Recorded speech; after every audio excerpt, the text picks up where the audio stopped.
I am Jim Chandler from the Untitled Film Project Podcast, and here are my top 10 movies for 2023. First, before we get to them, let's get to some of the almost made the list movies. First, let's start with Dream Scenario. Unveils the costs of fame and delivers an absurdist take on cancel culture, which I loved, featuring one of Nicolas Cage's standout performances in years. Also, May December.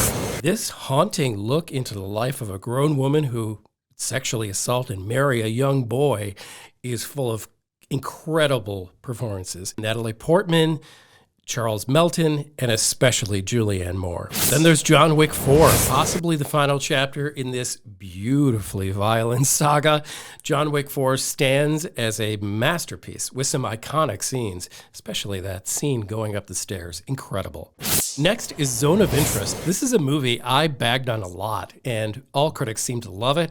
I was one of the few dissenting opinions, but I have to give it credit for its incredible power and ability to make us think about the horrors of complicity during something like the Holocaust.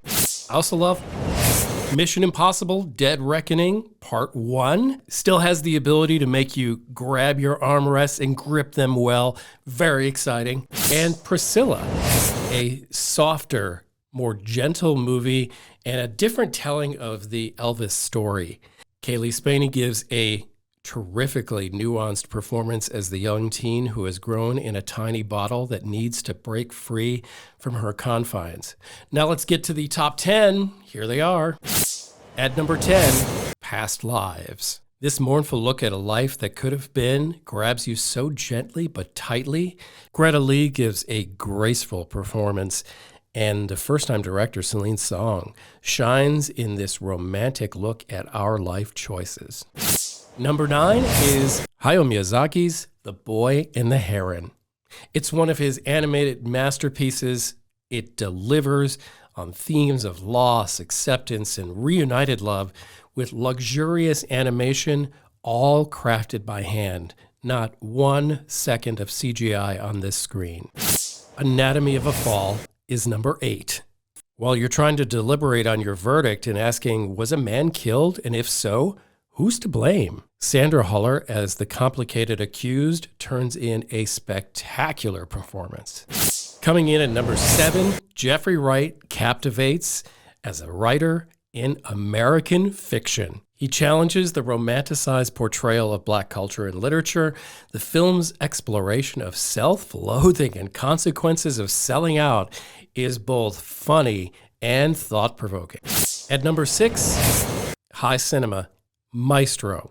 Bradley Cooper proves that he is one of the most amazing actor-directors of our times. This look at the life of Leonard Bernstein is engrossing, especially when Carey Mulligan's performance as his wife shows us what it means to live in the shadow of another.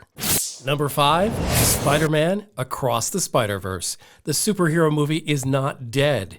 We love them just as long as they're good. It's dazzling and touches your heart, and surpassing its predecessor, it showcases a perfect blend of spectacle and heartfelt storytelling.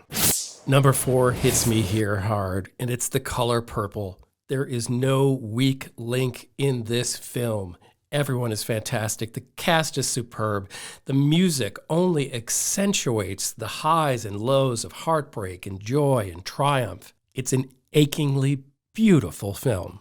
At number 3, Barbie. Greta Gerwig pulled off the near impossible task of taking a toy intellectual property and turning it into this fabulous, fun, dazzling film that at the same time examines the existential complexities of being a woman. How did she pull that off? Margot Robbie and Ryan Gosling, chef's kiss. Number 2. The second best film of the year is at number 2, Killers of the Flower Moon. Martin Scorsese and Robert De Niro deliver performances that rival them in their prime.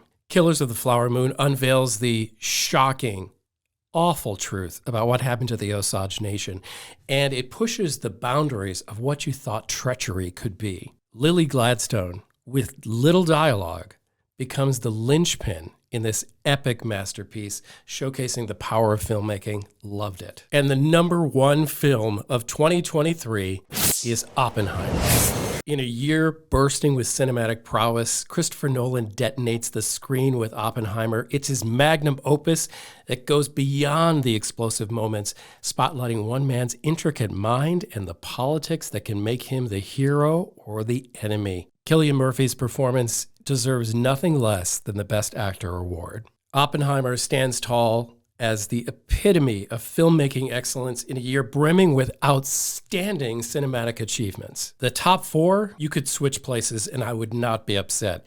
But what I would like to point out, one of my favorite things about 2023 at movies was Barbenheimer. Barbenheimer in July emerged as a pop culture phenomenon, a rare spectacle not witnessed in decades at the movies. The collision of these two drastically different movies created an atmosphere of positivity and camaraderie between fans of both movies, people making plans to see both. Which order should we see them in? Marking a truly memorable cinematic moment. Let's love and bask in two great movies coming out at the exact same time. And instead of a competition, it became a celebration of both movies, which both deserved it. I'm Jim from the Untitled Film Project Podcast, along with my friends Gover and Branford. We get together and we talk movies. So once you go see a movie and you want to talk to somebody about it, we're here. We're doing it. Subscribe and like us, and let's hang out.